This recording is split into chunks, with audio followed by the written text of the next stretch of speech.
Good morning and welcome to Tree Talk episode 157 with myself, Jack Neville, and Matt O'Callaghan. Today, it's a busy lineup. We have the semi-finals in the senior hurling and intermediate hurling to look forward to. We have the second round results in the camogie to look back on.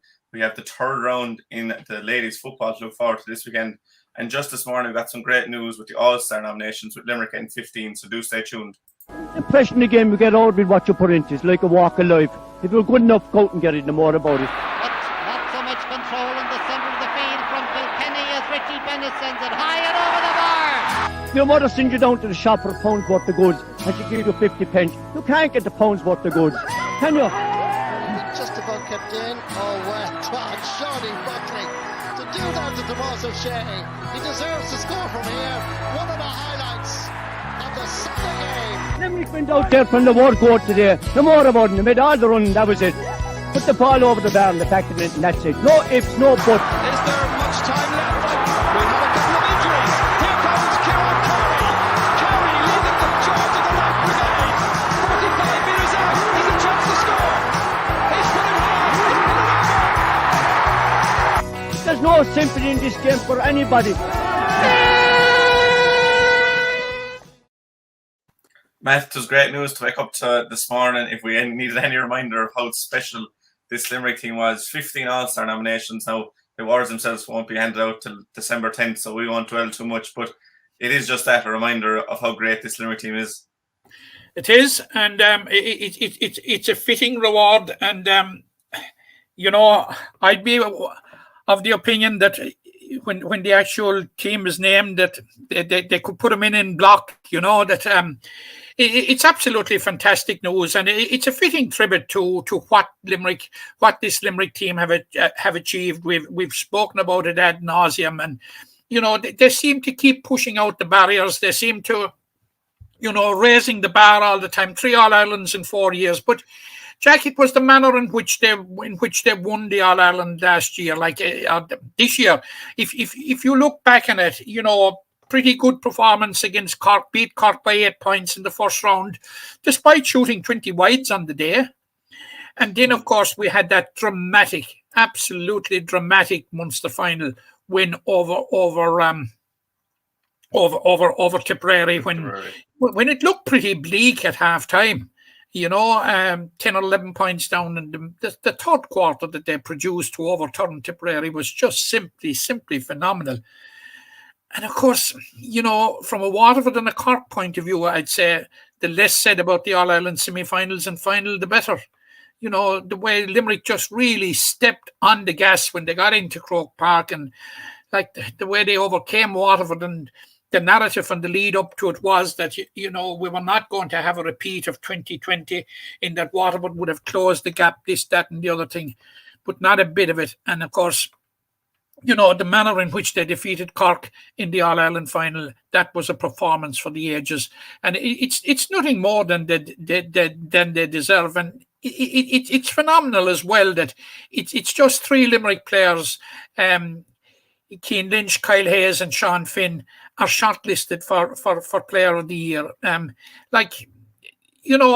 don't think there's any accolades that can be thrown at this group that would be adequate for what they have achieved. They're just a phenomenal group of men. And Jack, we're lucky. We're lucky here in Limerick. Lucky to have such a fantastic team. But we're also lucky that we can see these lads in club action. And you saw it as late as last weekend. You saw the performance of Barry Nash, and Cian Lynch scoops man of the match in the second game. These guys, they only know one way. It's as simple as that. And back in 2018, when Limerick won the All-Ireland and the county championships resumed 2 weeks afterwards, it was the one thing that struck me. How, the Limerick players would have been excused for being on a high if what they had achieved and all that was going on with it, ending 45 years without an All-Ireland title. And here were the group that did it. Jack, they immediately knuckled down to their clubs, which is a phenomenal. It just gives you a sense of what these guys are all about and the type of guys they are. They just, as I said, they just know one way. It's all or nothing. So look, the latest accolade that's handed to him, I think is richly deserved, and I think they should get the ultimate one, the 15 of men block. Yeah, look, it's hard. I know you're laughing at me, Jack. And, I have been accused in the past of having green mist, and yes, I have green mist. But we're seeing a very, very special team. And it's not just, the hurling has a very special team at the moment. Oh, they're definitely very special. And I said we wouldn't dwell on it too much because we'll have once the club season comes to an end, we'll have a full pod on All Stars. But you could literally put all 15 down on a piece of paper and see, is there anyone that's better than 15? Because they all deserve their accolade. But we won't spend too much time on that. You made a nice segue there that we see him in club action. We'll see a share of him this Sunday, and we'll start with the senior hurling semi-finals. The first game throws in at 2:00, Doon versus Kilmallock, and then the Piercing versus Patchwell at 4:00. Repeated last year's semi-finals where Doon and the Piercing came through. We'll start with Doon's clash with Kilmallock at 2:00. I suppose Kilmallock came through a grueling quarter-final. We were both at it. That game will stand to Kilmallock, but is it too quick of a turnaround for them after playing extra time? It may be, but just to make a general point before I answer your question, Jack, I left the Gaelic Grounds very, very heartened last Sunday because in previous quarter-final days we had left in the previous couple of years where the side that was coming up from Section B were after being on the receiving end of a drubbing. And we have been wondering, would the gap be closed? On the evidence of what we saw last Sunday, it very definitely has been closed because the narrative for the coming weekend could very, very easily have been South Liberties against Doon and Adair against Napirsig because both South Liberties and Adair came so close. The Kilmallock game was a fantastic game insofar as that it went the full 80 minutes. Liberties will wonder, and they'll scratch their head till kingdom come, wondering how they can score 5-17 in a county quarter final and still end up on the losing side. And I suppose they'll wonder why at a crucial stage in the game that they win 2 points ahead late in the game and were still overhauled. But I suppose it was one of the great characteristics of the game was Kilmallock's ability to respond to everything that was thrown at him, including the 4 goals. Now, the last goal came too late that it didn't necessitate a response. But in fairness, I think the standout feature of that game was the response of Kilmallock to the goals that South Liberties got, and they just the goals are a huge boost in these type of games, but they never allowed Liberties step on the gas and build on it. So but when they went 2 points clear so late in the game, I honestly thought that we were going to have the first shock of the day, but Kilmallock again found the wherewithal to. But it was. Of course, it was Liberties ultimately got the equaliser, which was a fantastic. It was a fantastic strike by Tom Ryan. It might have got missed in all that was going on and the whole excitement of the occasion. But when you reflect back on it, Jack, it needed a big player to stand up at that stage, and he struck it from, I suppose, 70, 80 yards, did he? On the sideline as well. Yeah, an absolutely fantastic strike, and there was no Hail Mary about it. He just looked up and saw the target, and I thought it was a fantastic strike.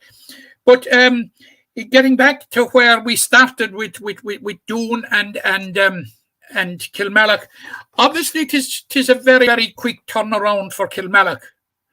But Tony Considine and his management team, they will be absolutely delighted that they got 80 minutes out of Graham Mulcahy and the impact that Graham made. And we were saying it before extra time, if you recall, Jack, that possibly extra time was set up for Graham Mulcahy. And that's the way it turned out to be. And you must remember that the only goal scoring chance really that Kilmallock got in the game, it was Graham Mulcahy took it. You know, because apart from that, in the shot for shot stopping anyway, Anthony Nash was practically redundant on the day. And like the goal proved absolutely crucial, but you always got a sense that for a player like Graham Mulcahy going into extra time, Kilmallock possibly, even though it was Liberty's equalised, they would be of the mindset we've played our get out of jail card now. Let's drive on, and that's exactly what they did. Now, how it will impact on them for next Sunday for Sunday is another question. Of course, that there are bound to be a certain amount of knocks and what have you, and sore bodies, because like it was 80 intense minutes of hurling. And like if you factor in recovery time and if you factor in preparation time, like it's going to be a big challenge for Kilmallock. It was going to be a big challenge for Kilmallock anyway, because we know what Doon are about, and of course it'll be uppermost in Kilmallock's mind, the defeat by Doon last year. But Doon are coming into the game unbeaten. Now they've had a couple of weeks off, which may stand to them, and I think this game is delicately poised. Actually, that this is going to be a close affair, as games between these two are, but certainly there'll probably be a bit of freshness about Doon, which will be important. Now they're going to be without Barry Murphy. I don't know what the situation with Dennis Maloney is, but would be a key man were he to be available and playing with what he brings to the table. I think this one is going to be very close, Jack. Yeah, it's definitely close. And I'll come to prediction later on when we do all the predictions, but just on that game before we move on, I think Doon have a lot of firepower in the forwards, even without Barry Murphy. We wish him the best of luck. I think he had the surgery over the weekend, but you've Adam English, Jack Ryan, Dean Coleman, even Josh Ryan coming from deep, like Darragh Donovan and Rich English. They've serious firepower there, and they'll have seen that Liberty's got 5 goals, and it'll definitely be a concern for Kilmallock and something Doon be wary of.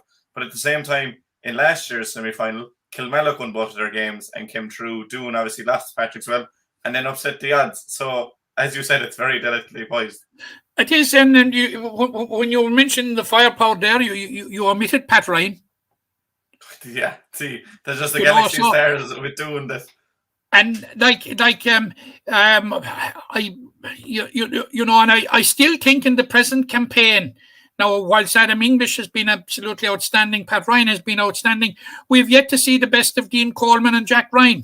And we know that when they hit the high spots, what they're capable of doing. They're capable of hurting. And, of course, Josh Ryan, big player too, and he's there for them. So, yeah, if you look all over the team, and you have the performances of Chris Thomas, an emerging talent at the back, and Darragh Donovan, as you said, centre back, Richie English, Owen McNamara in goals. Yeah, we don't forget the quality of. We can't forget the quality of a goalkeeper that they have. Top class goalkeeper. So, that there are a lot of pluses for Doon, but I still think it's a very, very, very close one. This. Yeah, I'll wait. We'll put our next on the line in a while with our predictions. Moving on to the second game at 4:00 in the Gaelic Grounds. Again, a repeat of last year's semi-finals, and a Piershig versus Patrickswell. Last year, Piershig got over the line. The previous year, they met in the final. They met in the final in 15. Like, it's starting to become the rivalry in Limerick hurling, Patrickswell versus the Piershig, isn't it? It is.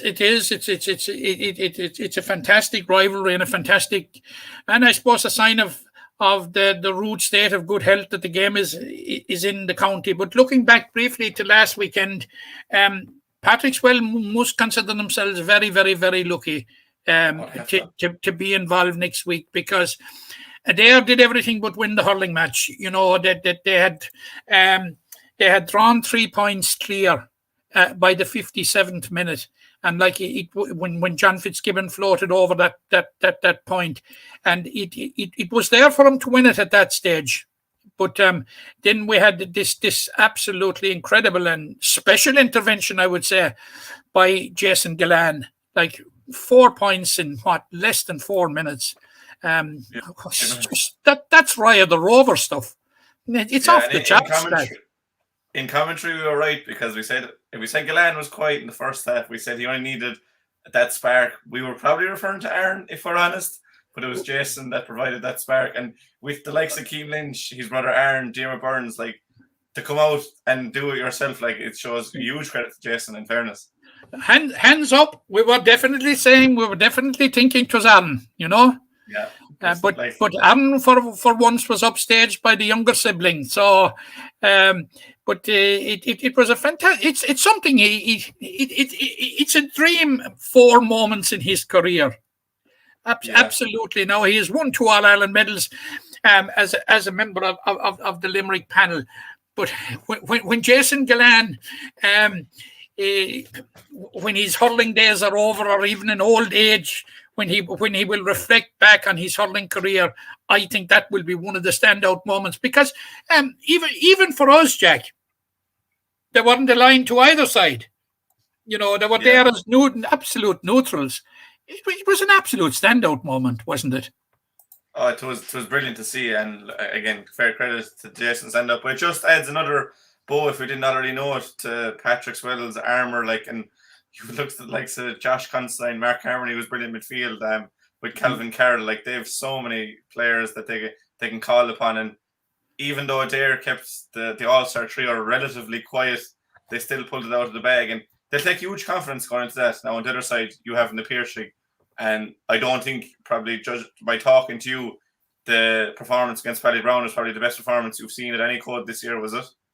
Yeah, you know, because you have to put it into context, Jack. You know, it was a must-win game for Ballybrowne. Like, they had the near brush with beating Kilmallock, and but the one doubt I did have about Ballybrowne was, would it adversely affect them, the manner in which they lost to Kilmallock? And there was a certain element of that, but you'd have to say, you have to contextualize it all by saying that this isn't a Piercy team without 7 frontline players. They're in the semi-final without 7 frontline players, and it's been well documented. Now, I understand that a couple of them will be available for next Sunday, which will give Kieran Birmingham more options and Patrickswell with it more headaches, you know. I have been very, very, very impressed by Napiershik, and I haven't seen anything yet in any of the games, whether Napiershik were involved in them or not, that suggests to me that they're other than firm favourites to win the championship. But I thought there was something about Patrickswell last Sunday. It certainly isn't going to be a gimme on Sunday. Like, I thought there was a lot to recommend about Patrickswell. Like, we saw Diarmaid Burns, you know, outstanding again for the third game in the championship. Keane Lynch got man of the match. Now, Aaron Gillan didn't have one of his best days, but that's money in the bank going into the semi-final. Because, you know what Aaron Gillan on his day is capable of, and if there's anything to motivate Aaron Gillan or, you know, anybody, it's a tilt at the champions and a tilt at Napiershik. So I think on Sunday you'll see a totally different angle. And there's an awful lot to like about the Patrickswell team. As you touched on it there, Jack. You said what a warrior Matt Carmody is. The amount of ground that he covered last weekend was incredible. Absolutely, he was in the thick of everything. And but the way that they refused to lie down. Now, if you reflect back on the game, Jack, and Patrickswell owe a debt to Brian Murray. Yeah, like the save he made seconds after the restart was one for the ages. An incredible. Yeah, the game would have been over then. It would have been a 6-point lead for Adair, and it would have been game over. And Keane Lynch alluded to it in his interview afterwards, like so. Yeah, and I said it to Brian Murray after, and he said that's what I'm there for, but it was an incredible save. There's no question.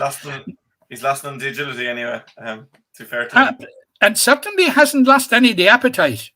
This man was an all-star 14 years ago, and rightly so. But he hasn't lost one bit of the agility, the hunger, and if you're playing in the Patrickswell defence, and you have a fella like Brian Murray talking behind you, and you know what he's capable of, that's a huge boost, Jack.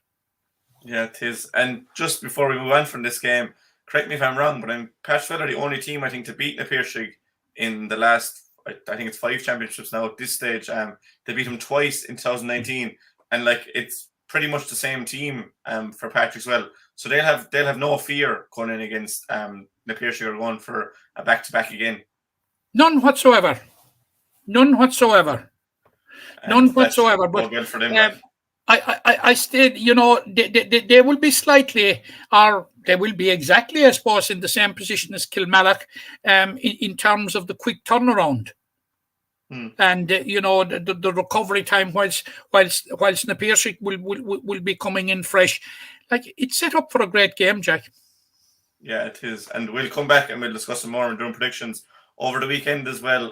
There was relegation finals. I don't want to talk too much about them now, but Ahan retained their place in Senior A. Ballybrowns 1-year tenure, they're back down in Senior B. And then we said goodbye to Monleen in the senior ranks. Blackrock beat them by a point in the relegation final. And obviously Kildime-Pallaskenry in the County Cup, probably not much to play for, but it's a piece of silverware for Kildime-Pallaskenry. I suppose starting with Ahan and Ballybrown, we probably did favour Ballybrown coming into the game, but Ahan have shown that they're well adept at surviving at that top tier.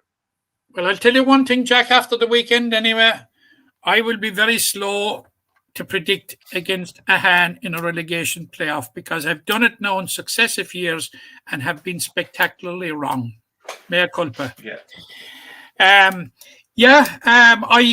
think it's disappointing overall from a Ballybrown point of view because I thought they were extremely competitive against Kilmallock. They got that difficult afternoon or a difficult chastening from Na Piarsaigh, but they have a young side, and I suppose like Adair now, it'll be an opportunity to go down and rebuild. And you must remember now that they had that disappointment of the relegation at the weekend, but they got some bit of consolation, not some bit, but quite a bit of consolation during the week when they captured the under-19, the inaugural under-19 Premier Hurling Championship. Yeah. And in the process, Jack scored 2 goals and 30 points in a final, which is... Yeah, they scored, I think it was 3-23 last year. Yeah. But sure, with Aidan O'Connor that is John Kiley territory. John Kiley's team do that kind of stuff, that kind of scoring. So, so they will have consolation, but it's an opportunity for them, and it was the one consolation that Adair had last year, that it was an opportunity. And this is no disrespect to the B competition now, and I think the gap has closed, and I certainly hope that it wasn't a false dawn that we saw last weekend when we saw the 2 teams that came out of Section B going so close. Yeah. It will be an opportunity for Ballybrown to replicate what Adair did. Even though there'll be a few landmines in there in Section B, and I'll come to one of them in a minute, and it'll be an opportunity and probably to get into a quarter final, which is where people want to be. We said goodbye to Mona Lean. I suppose, in fairness, they'll be the first to admit that they didn't set the world alight since they came up from Premier Intermediate, and obviously it's a disappointment anytime. Relegation isn't good for any club at any level, Jack. It is not good. No. It's a wrong vibe that's in a club when it happens, and for that reason they will be very, very disappointed. But equally, Blackrock will be elated to have got a third year at senior ranks, we fancy that Blackrock would survive, because we saw, following on the heavy defeat that they received to South Liberties, we saw the way they regrouped against Garryspillane. But we wondered which Blackrock would turn up. But it was the latter that turned up, even though they had a few hairy moments towards the finish. They looked to be out of sight, looked to be cruising to securing their status, when a bit of a late Mona Lean surge, but it didn't capture them. So they've preserved their status. But a game that I saw over the weekend, and you saw it as well, Jack, and that was the County Cup final. Now you might say, County Cup final. Yeah, what about it?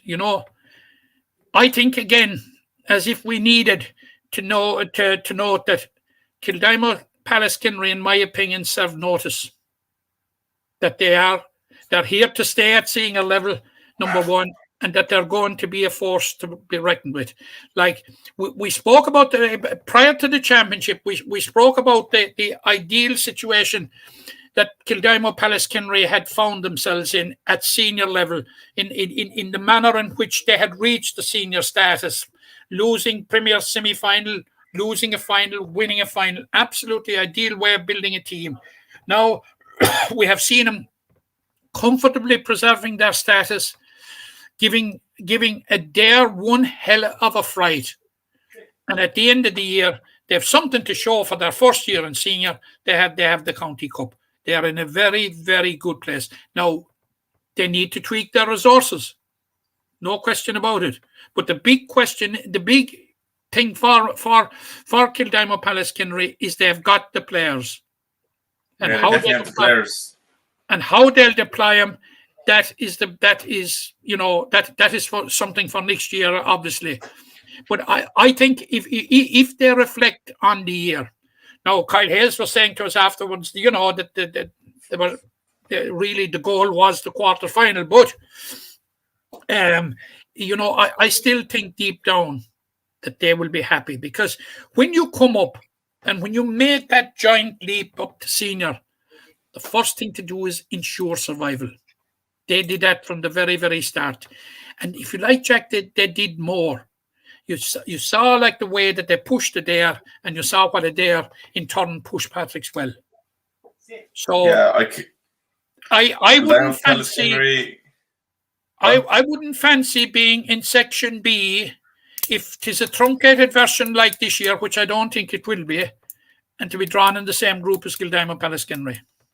Yeah, just a word on Kildimo Pallaskenry, because I know in 15 they got to the quarterfinal of the intermediate. The following year they got to the final or the semi-final. In 17 they won it. 18 they got to the semi-final of the Premier Intermediate. The following year they got to the final. Last year they won it, and now they won a County Cup. So they've been progressively building and building and building. They could have the hurler of the year next year. Now, to be fair, I think it'll go to Keane Lynch, but as like Kyle Hayes is nominated for hurler of the year, like he's one of the 3 best hurlers in the country. They have him. Darren O'Connell scored 1-7 from play in the County Cup final. Like as you said, the resources are there. Yeah, and like Darren O'Connell made a statement like last Friday evening. And if you recall, we were eulogizing Jason Gillan for the 4 points he got in such a short space of time. But remember, after the water break, Jack, you know, when at which stage Gareth Spillane went in level with Kildimo Palace Kenry. Darren came out and he got 3 points, 1, 2, 3. Almost from the identical same position that Jason Gillan got him, if you will recall. The example was Darren. So whatever is in that little bit of ground in the Gaelic grounds, it is proving prolific for strikers anyway. But he got 3 excellent points. Like we were looking at one another in the press box and saying it can be over, but it was, you know, we meant over the bar, you know.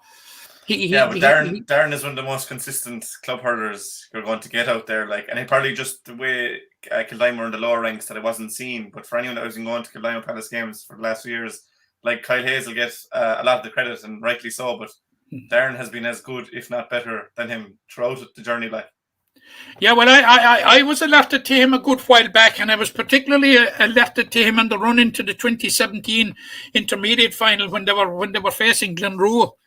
And I felt, even though I wasn't involved with Glenroe, that Glenroe, whilst they had to deal with Barry O'Connell and whilst they had to deal with Kyle Hayes, that they needed special attention for Darren O'Connell as well. So, to me, this isn't anything new with Darren O'Connell.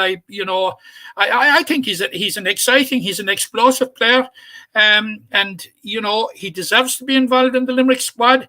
And I thought that was a fantastic performance by him. Now, Gareth Spillane were beaten, Jack, but, you know, going forward, I think Gareth Spillane will take a certain amount out of this game. You know, their young players are bidding in, but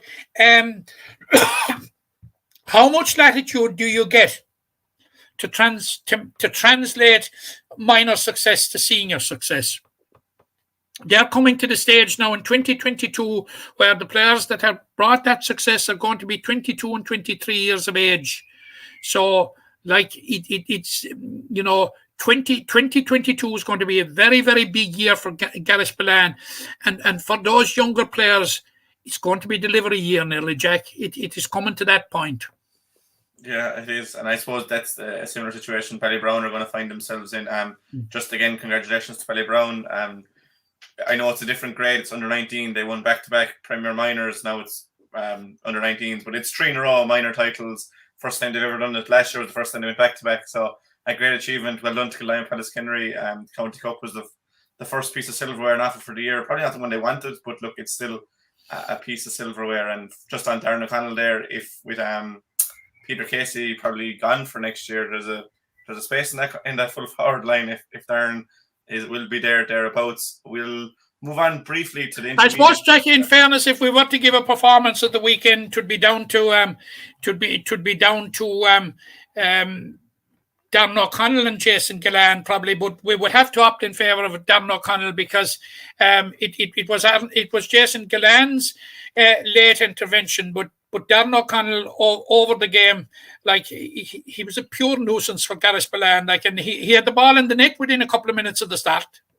Yeah, he started off the game perfectly. And I suppose to cap off a brilliant weekend for Darren, yeah, you could head out to his coffee shop, chill the beans in Mungret, or the trailer out in Newcastle. I wouldn't be a coffee drinker myself, but the hot chocolate is lovely if anyone is looking for something to do at the weekend. Moving on. Are you a hot chocolate man, Jack? Yeah, I don't drink coffee. I wouldn't really be down with that now at all. But no, hot chocolate. I definitely drink a hot chocolate. And we had a cup of tea before in the Gaelic Grounds last week, so I drink a tea as well. But moving on from the senior championship to intermediate, again we want to. So I'll get you chocolate Sunday if you're there. I'm not sure you had the Kit Kat.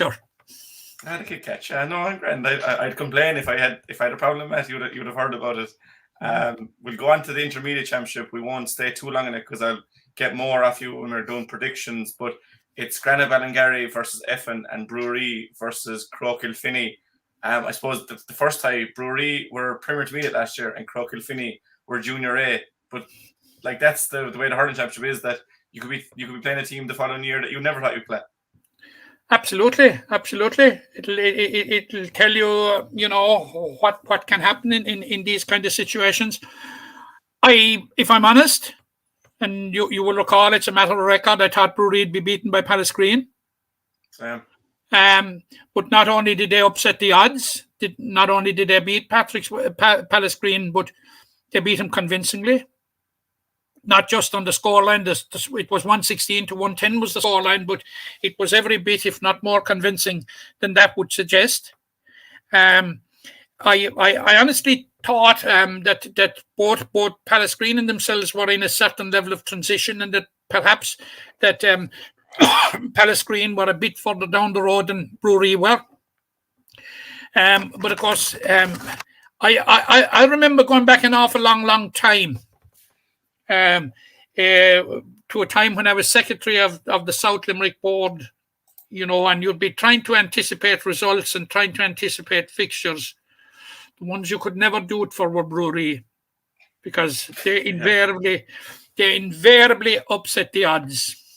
They would look outsiders in a particular game or something, but they would turn the tables. They have a fantastic resilience in Brewery. It is something that I'm always in awe of. They will die for that jersey. Now I think they're up against a different kettle of fish altogether on Sunday or the weekend. On Saturday against Croke Kilfinney, who are, it's been an incredible. Croke Kilfinney are in dreamland. Earlier this year they won a first ever Junior A championship.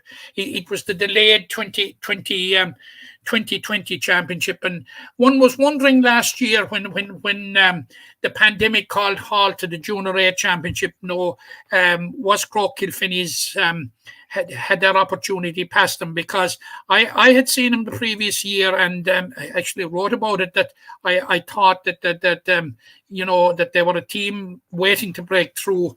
So I wasn't at all surprised that they won the Junior A last year. Possibly a bit surprised at the manner in which they were such comfortable winners over Patrick's Well in the final. I was that definitely took me by surprise to a certain degree. But they've obviously adapted very well to intermediate to their new surroundings, and I think they're coming into this game with a bit of gusto and a bit of momentum. And I'm favouring Croke Kilfinney again. Now they'll kill me in Brewery, but sure, look. You've been bang on in predictions in recent weeks, Matt. So that's a bad omen for Brewery. Quickly on the other game, Effin have probably been the standout team in this championship, but for Granite Ballingarry, we both win for Croom. They upset the odds there. They could easily upset the odds again this weekend.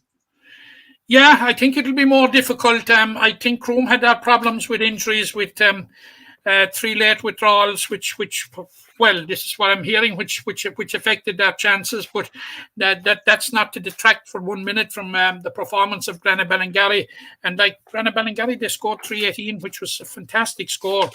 But I think they will be really up against it this weekend, because I've come to the conclusion that Effin are probably the team to beat in this competition, Jack. I was just looking through their team sheet during the week, and yes, they have 6 or 7 players who know all about winning county championships. They were involved in the previous junior and the previous intermediate winning team, and that's a core of experience. But they have a lot of young players coming through who are really good players. You've the like of Sean Canning, Alan Byrne, and of course Patrick O'Donovan. If you get that type of talent coming into your side, it makes for a very, very good unit.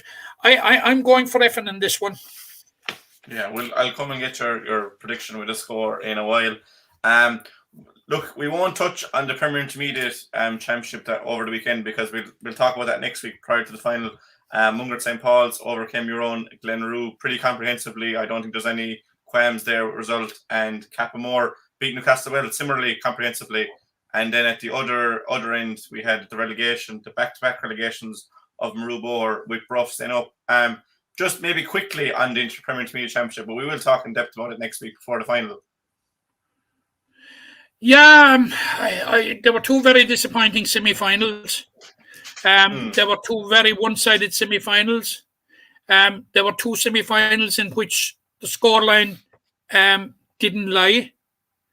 Now, I certainly predicted the final two, that it would be a Mungret Capamore final, even though Mungret were playing Glenroe. But certainly when it came to predicting the scoring difference or the winning margin, I was certainly very, very well off the mark. Few can argue that the two best teams are in the county final. What it tells you is, you see, the randomness of the draw, Jack, that threw up the two groups. It threw up a stronger, one very strong group and a less strong group. But even if you look at the group that Capamore and Mungret were in, there was a division between those, insofar as that they were much stronger than the rest, Maru Bohor and Knockeny. So, I think, no, and you must remember when they met, there was only a point or two between them when they met in the group stages. So I don't think there can be any argument that the best two teams in the competition are in the final. Now, it is ironic that in the piece that I wrote for the programme, that I headed it, that the Premier Intermediate Hurling never fails to deliver. I think it failed to deliver last weekend. Yeah, but overall as a competition, it's brilliant. And for people that haven't really been invested in the Premier Intermediate Championship, it's going to play as the curtain raiser for the senior final, the senior hurling final. So there should be a good crowd there. And I've been following the Premier Intermediate Championship now for a good few years, and I'd have a lot of friends in circles involved in it. And it's a brilliant competition, as you rightly said. So they'll get their day out. But we'll talk about that more closer to the time. Over the weekend, also, Matt, we had camogie. We had a full set of fixtures, the second round. I'll just throw them up there. In the senior championship, Newcastle West 15 points to 5 winners over Crocora. Han beat Bruff 15 points to 9, and Kaleedy beat Napiershig 10-7. Now that's 2 wins for Newcastle. They're safely through. Han regrouped from that loss to Newcastle West with a win over Bruff, who drew Crocora the first day. So Bruff and Crocora remained just on a point. And Kaleedy, defending champions, booked their place in semi-finals with a win over Napiershig. And Piercing and Granavale and Gary play in the next round in a first night's time. Just on that senior championship, Matt, Kaleedy have yet to really fire, but 2 wins from 2, whereas Newcastle have been eerily impressive. It looks like it could be set for a repeat of last year's final at this early stage. Yeah, the early indications are that it may go that way. You rightly said. Kaleedy have won both games. I don't think they've scored a goal nor conceded a goal, if I'm correct. They won the first game, I think it was 9-6 or something. They won the first game 10-9, I think. 10-9, that was it, yeah. And they've won this one 10-7. So they haven't either conceded nor scored a goal. But the one thing that, Kaleedy's ambition starting out and in the group stages was to get out of it. And they've got out of it in top now. They've had a couple of close calls. But it all sets up a very, very interesting game in the third round, Jack, between Granavale and Gary and the Piercing. That would be a very, very interesting game if we're to go on the scorelines of the first round and their respective games against Kaleedy. It would suggest that there's very, very little between them. Winner goes through as well. There's a lot in the line. Looking at it, it would look to be a very, very competitive group. But Kaleedy will be absolutely delighted. The job got done. Probably haven't hit the high spots yet. Probably waiting until the knockout stage of the competition. But I suppose the standout performances, as you rightly said, so far in the competition have been those of Newcastle West, and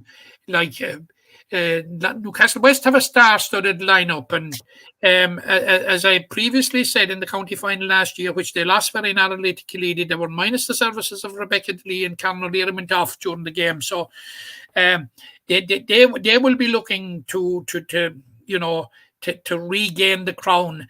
Now, Crocora put up a very, very gritty performance against them, 15 points to 5. Now, we wondered last week, was it that the decline of a hand, or was it just a bad day, and would they bounce back? And the answer they gave us was a very definite yes. That was a convincing performance, although it was only a 3-point win. But what was crucial was that they got the win.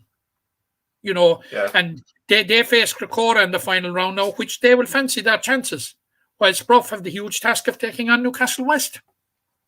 That win for Han is huge because they're in pole position to go through alongside Newcastle, who have booked their place, and Granagh Ballingarry will play Na Piarsaigh with the winner going through as well. I'll just go through the rest of the results, Matt, in the other championships, because again, there's a weekend break this week. There's ladies football fixtures. We'll touch on them in a minute. But in the intermediate championship, Ballygrand got a first win of the season, 3-15 to 4 winners over Newcastle West.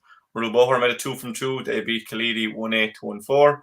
Monaleen got a first win. They beat first round winners St. Danton 3-16 to 1-12. And last year's finalists, Cappamore, made a 2 from 2 with a 2-7 to 10-point win over Croke Kilfinney. Then the Junior A Championship, Mungret St. Paul's, in their first game of the championship, beat Blackrock FM by 2 points, 6-9 to 5-10. And Adair got a second consecutive win against Ballybrown, 1-15 to 1-7. In the Junior B Championship, then, Doon 4-20 to 4-point winners over Granagh Ballingarry, a second big win for Doon. Knockaderry beat Na Piarsaigh 2-7 to 5. St. Albies were winners over Monaleen, second side, 13 points to 3. And Tornafulla and Bruff was postponed. And then in the 12-a-side championship, you had Cracora beating Mungret St. Paul's 4-6 to 1-3, and Kaleedy beating Nahan 5-12 to 1-4. Any results stand out there? Obviously, in the intermediate, Cappamore and Ruboher made a 2 from 2, and Adair made a 2 from 2 in the Junior A. I suppose the standout result was probably Monaleen defeating Temple Danton. After Temple Danton beating Croke the first day. Had beaten Croke the first day. So it leaves Croke now, who will be one of the fancied sides. Like it leaves him. It leaves him in a difficult position, but it'll give you an idea of the competitiveness of that particular group, because you have Cappamore there now on 4 points, and you have Monaleen and Temple Danton on 2 points each, and Croker 0 so far. So that it's very much all to play for there, but it looks as if Cappamore are definitely going to snaffle one place. Doesn't a doubt about that. I think that they're a good side. I saw them last year in the county final. I thought we had a very, very good county intermediate final last year, and they just fell short to Bruff. And of course, they have a couple of big players that are involved with the county, Martin Kramer, Lisa Leonard, etc. To point the way and to inspire them, as it were. So, yeah, I think the standout result was certainly the Monaleen result, Jack. Yeah, just the early pace hitters there, just Cappamore and Ruboher with 2 wins for Monaleen, as you rightly said, got that vital win there, as did Ballygrand. The final round of games will take place the week after next, and we'll do more. We'll chat more about them next week. We have the final round of the Ladies Championship in Senior Intermediate this weekend. I'll just get up the fixtures there for you, Matt. St. Bridget's versus Mona Gay in Group 1, and Bedlanders versus Old Mill in Group 2. Now, it's very intriguing. The Senior Championship, St. Bridget's versus Mona Gay. If you want to Castleman beat St. Bridget's the first day, and then Mona Gay beat Fiona Castleman. So St. Bridget's win, they'll all be level on 3 points. And in the second group, then Ballylanders versus Old Mill. Both those sides drew with St. Elby's. So no team is guaranteed to go through as of yet, Matt, in the Senior Championship. No, but it's impossible to gauge the task that St. Bridget's are facing when they face Mona Gay, because St. Bridget's suffered a huge defeat to Fiona Castleman in the first round, who in turn suffered a huge defeat to Mona Gay in the second round. So look, all the pointers would be that Mona Gay will finish the job there. You would imagine so. That St. Bridget's have an uphill struggle, but maybe there were circumstances on the day that militated against them. St.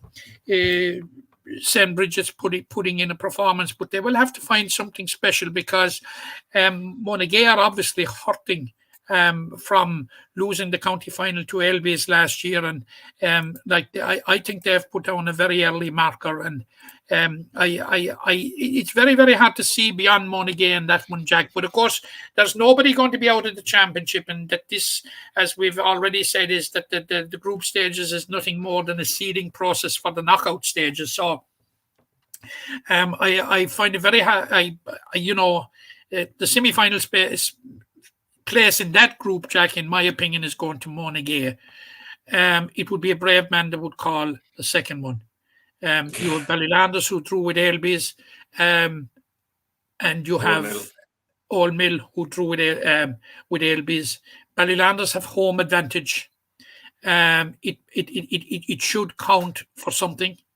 But were we to get a third draw, I'm asking myself, how will it be decided? It'll be in scores for, will it?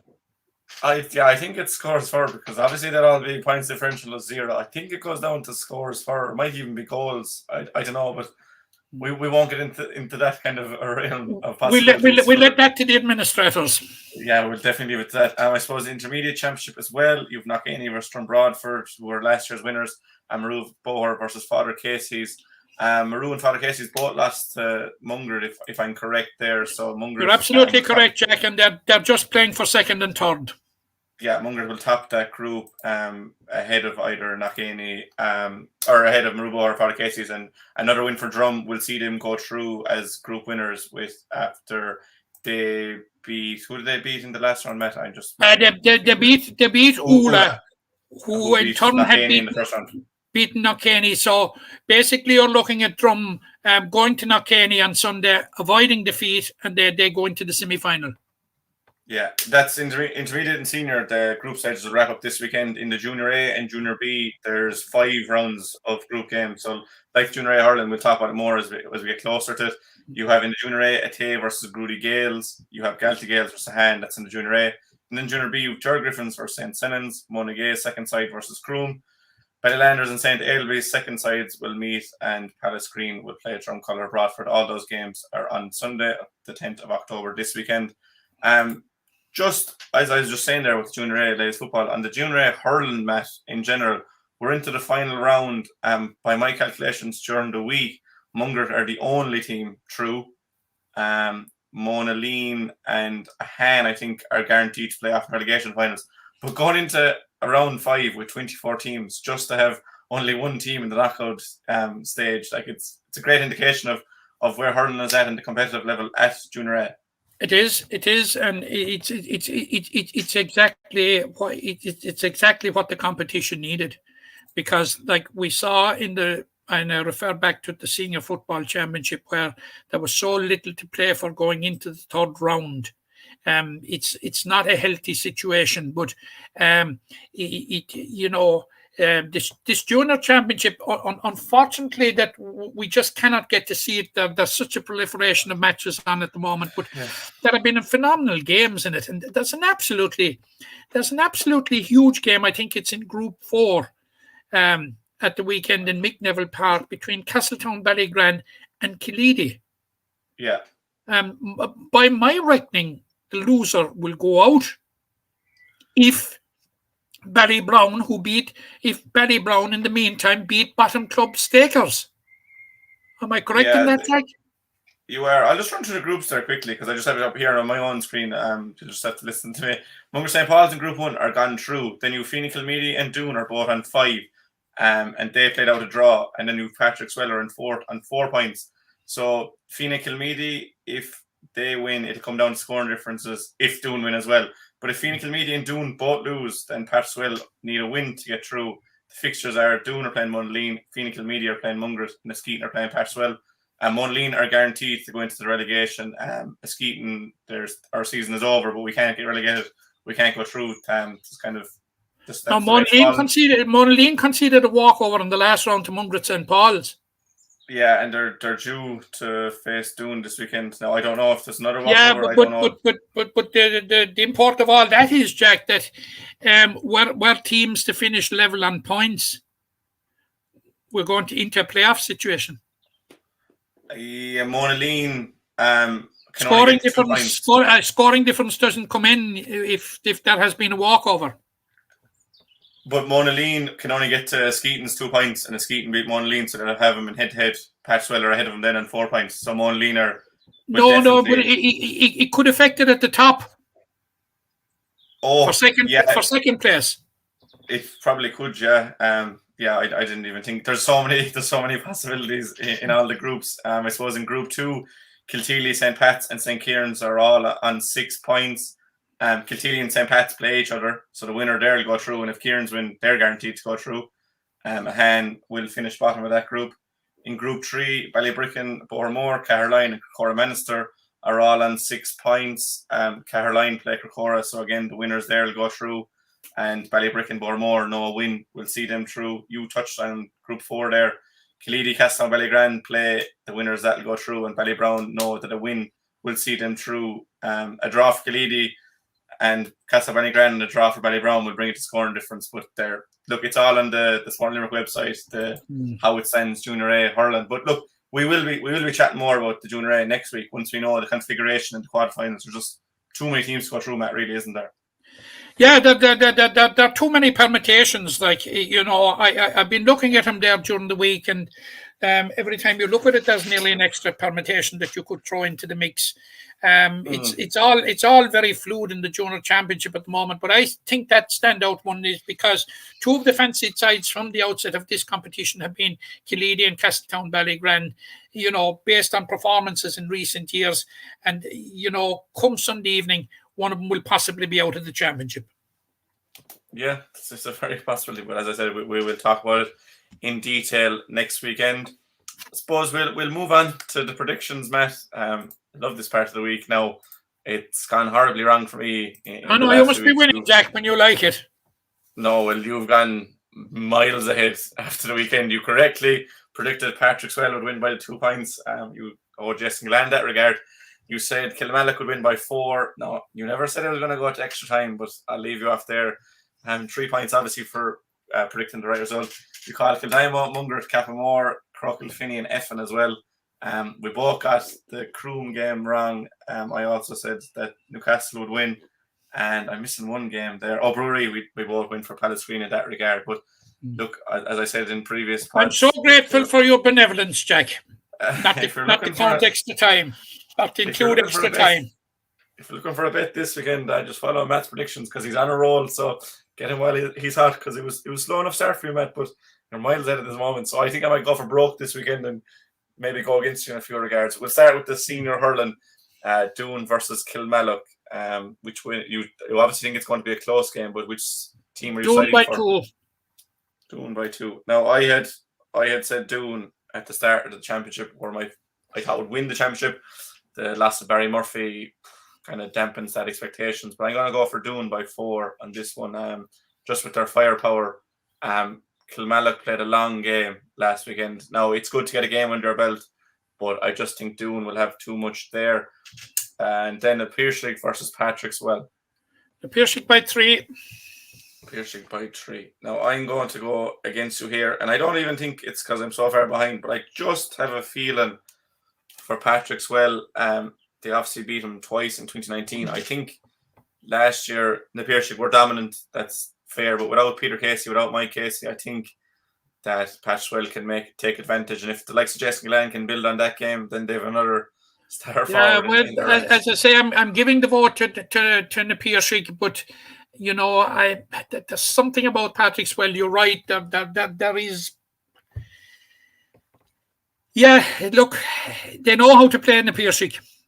They do, and they shouldn't be here, Matt. They should have been knocked out last weekend. I think that sometimes that can work in a team's favour. Yeah, they've run them a bit now. So, yeah, I don't disagree totally with you, but I'm going for the Piersig probably, but by 3. But what the well to do it, wouldn't be one bit surprised. No, you could see any of the 4 teams into the final, and they've all been there in recent years. Kilmallock in 17, Doon 18, and last year Kilmallock 19, and the Piersig every other year in between. But we'll move on to intermediate hurling. Granagh Ballingarry versus Effin. We've both said Effin have been the standout team. I'm going by Effin by 5. Effin by 5. So I'm going to go against you here, Matt. I think as well, Conor Ballingarry wouldn't have been favoured to go through in the quarterfinal. They got the job done comprehensively over Crewe. I think they'll do it again this weekend. I'm going to go for Grannon Ballingarry by 2 points. And then the other semi-final, Croke Kilfinney versus Brewery. You had signalled earlier that you were going for Croke. Croke by 3. Croke by 3. I went against Croke last week, and it didn't do me any favours. But I'm going to go against them again this week, just for the sake of it. Now, I do think Brewery probably experience at higher levels will send them.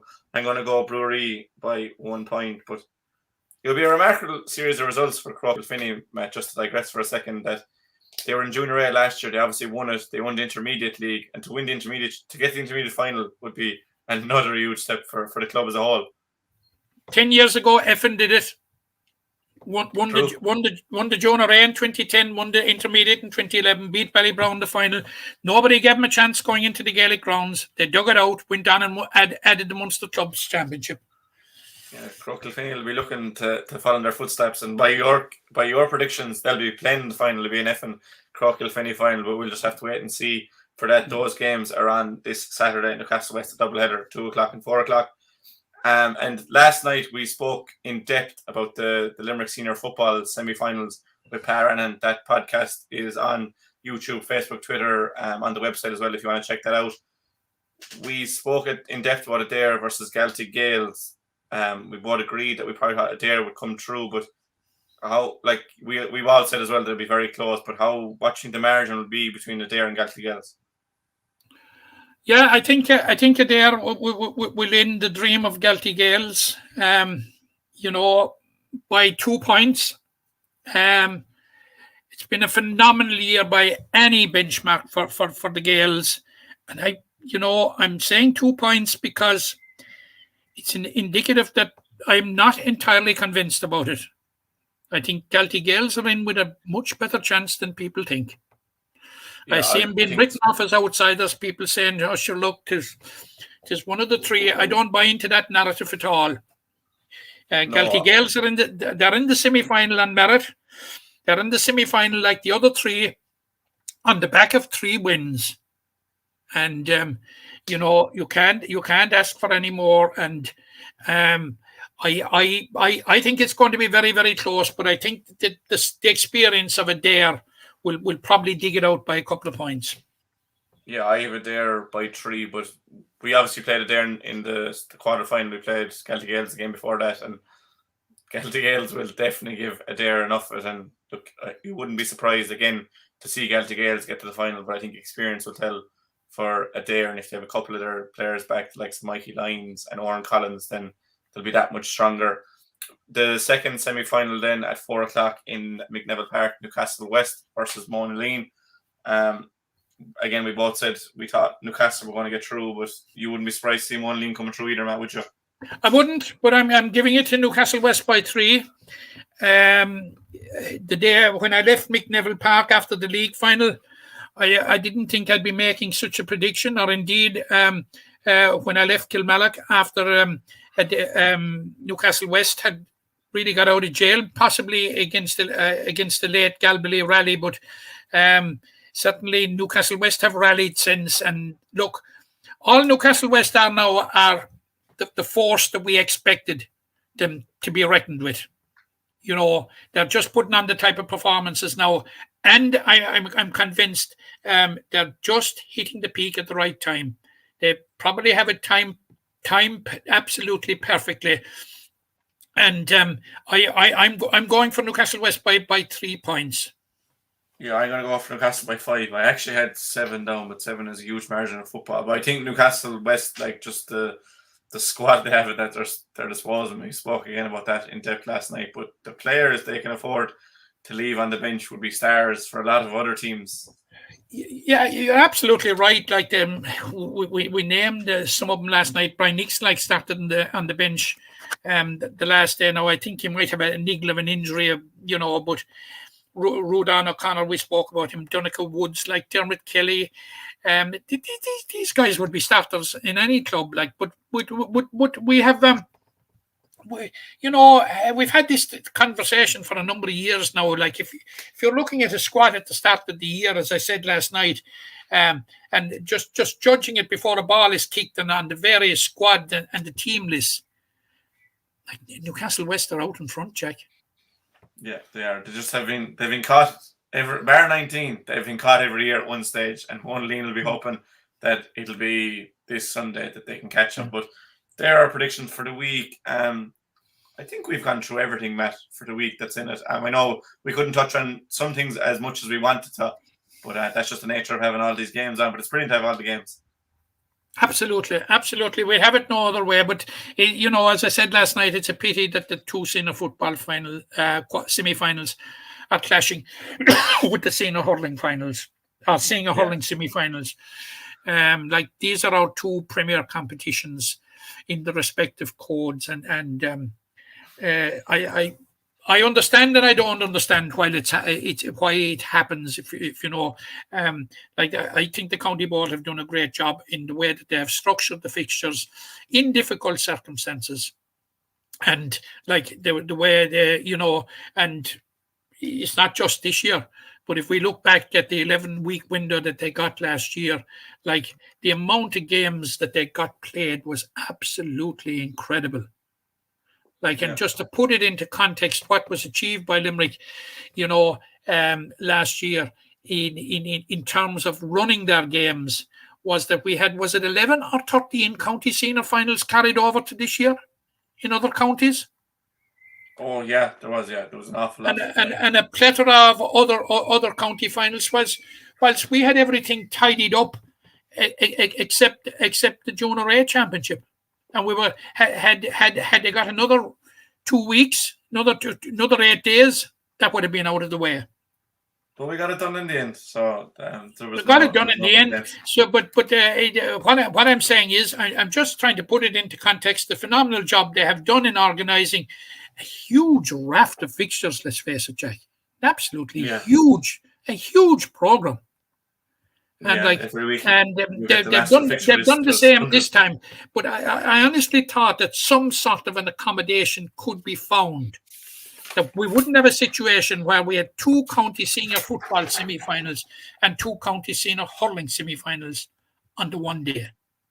I think going forward, we should do everything possible to ensure that it doesn't happen again.